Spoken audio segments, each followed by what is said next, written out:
Hi, I'm Lisa Ryle, and today I'm demonstrating Structured Literacy Feature 5, Introducing Irregular Words.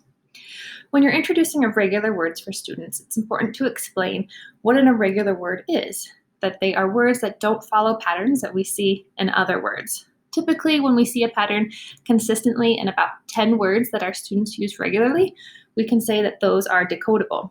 But some words, today our word said, doesn't have patterns that we see in other words. AI doesn't say in any other word, so it's tricky for them to learn that particular pattern when spelling these irregular words. So instead, what structured literacy does is often use either a morphological approach, where you talk about the history of words, where they came from, and why those spelling patterns are the way that they are. For example, said is from the Old English word saith. And so that's where that spelling comes from. And then we also try to use multi-sensory strategies.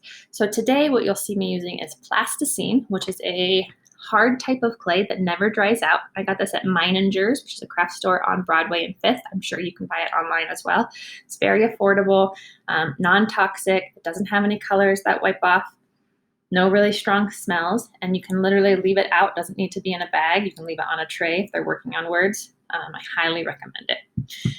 So we roll it into these snakes, and then students will use a ruler, or today I have a popsicle stick, to cut it into lengths, create words. We're going to be using tracing and letter names instead of sounds to just memorize the spelling of words.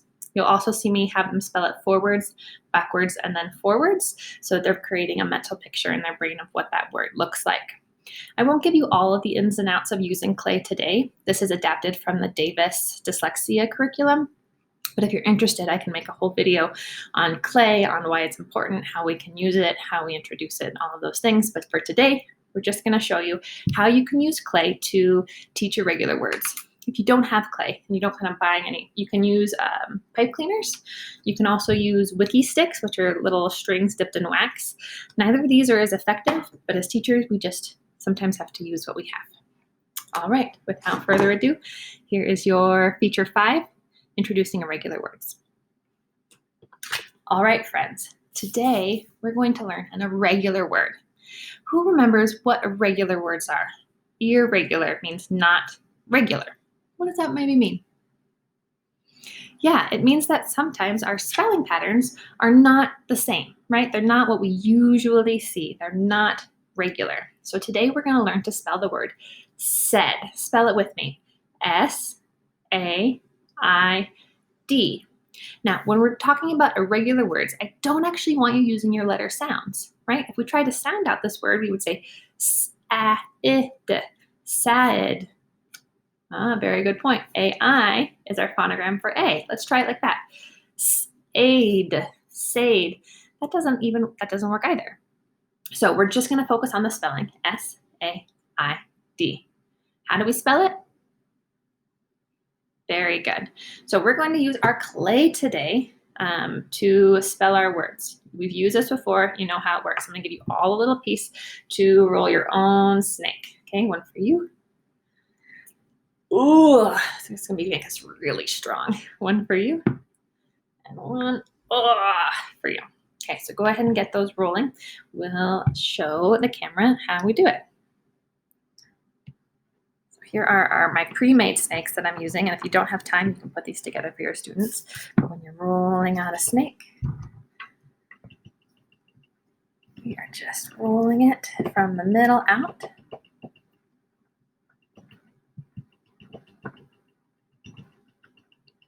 We'll keep doing that until we have a nice snake. All right, students. So we are going to spell the word said. Now, I want you to notice, do any of our words drop down below? No, they don't. But we do have a word that comes up high, or a letter that comes up high. Which letter is that? D. The D is really tall, so we need that one tall, but all of our other letters should be the same height. All right, what are we going to make first? S. So let's make the letter S. I'll take this. I know I need extra long for an S. Let's try this out.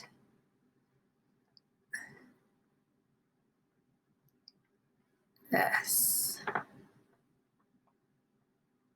go. Next, we need an A. Now, the A has two parts. It's a C and a stick. Is it a long stick or a short stick? A short stick. So I'm going to put this one next to here so I know that my C wants to be the same height as my S. I'm going to cut it here. Now I have a C, and I'm going to put the stick for the A. Does my A stick drop down below? No, so I'm going to cut it to make it nice and even with my S. All right, now I have two letters, so I'm going to trace them. S, A. Good job. What's the next letter? I. Okay, so I'm going to get my next piece of clay. Now, what do you notice about the stick of the A and the stick of the I? They're the same length, right? So I'm actually going to put my stick next to my A to help me measure. Take my popsicle stick and cut it the same length. So now I know that my I and my A are the same height. What else does my I need?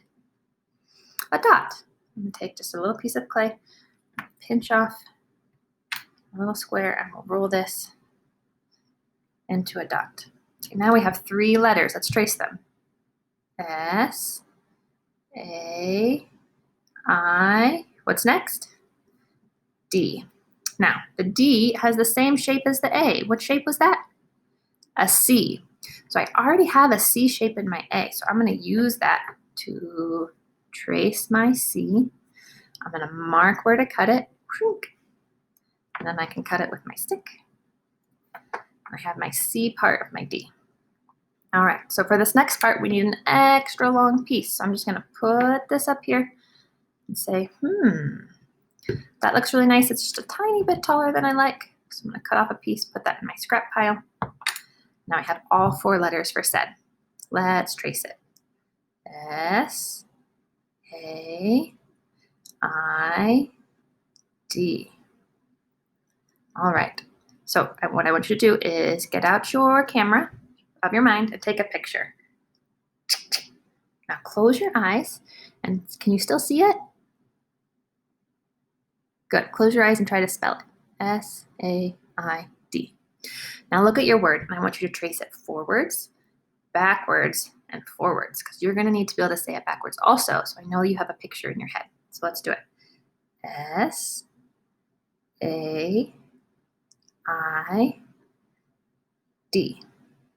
Now spell it backwards.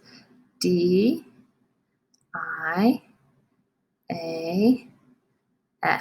One more time. They always end forwards. S-A-I-D.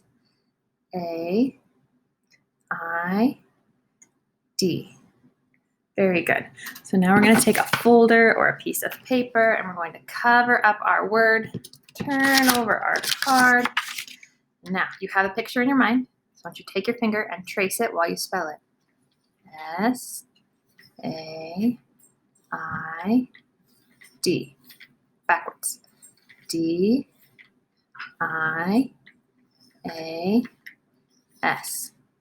Forwards.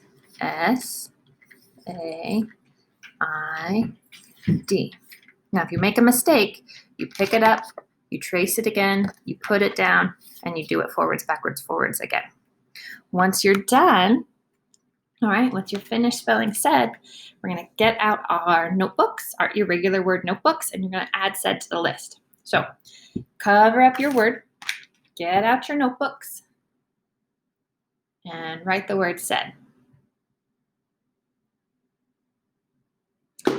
Very good. Nice job. So what we have to do now, uncover your words, and let's talk about what does said mean.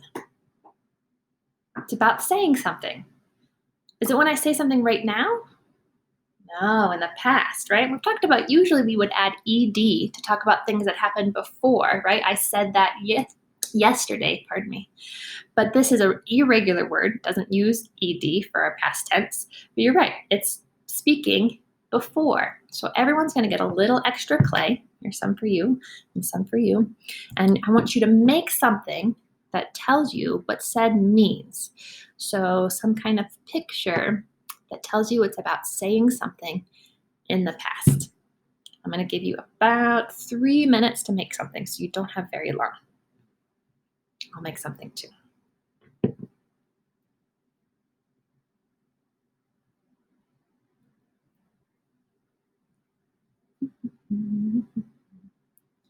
All right.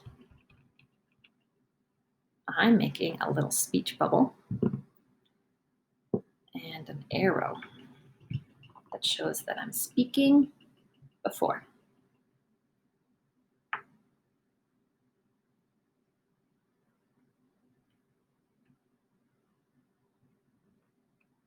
Let's see if I can show you mine. So it shows speaking before. What did you make? A person talking, very good. A person with letters coming out of their mouth, very good. Ooh, a mouth, I like that one. So take a picture of said with the meaning, and let's try to keep it in our heads. We'll practice spelling that word again tomorrow. Nice work.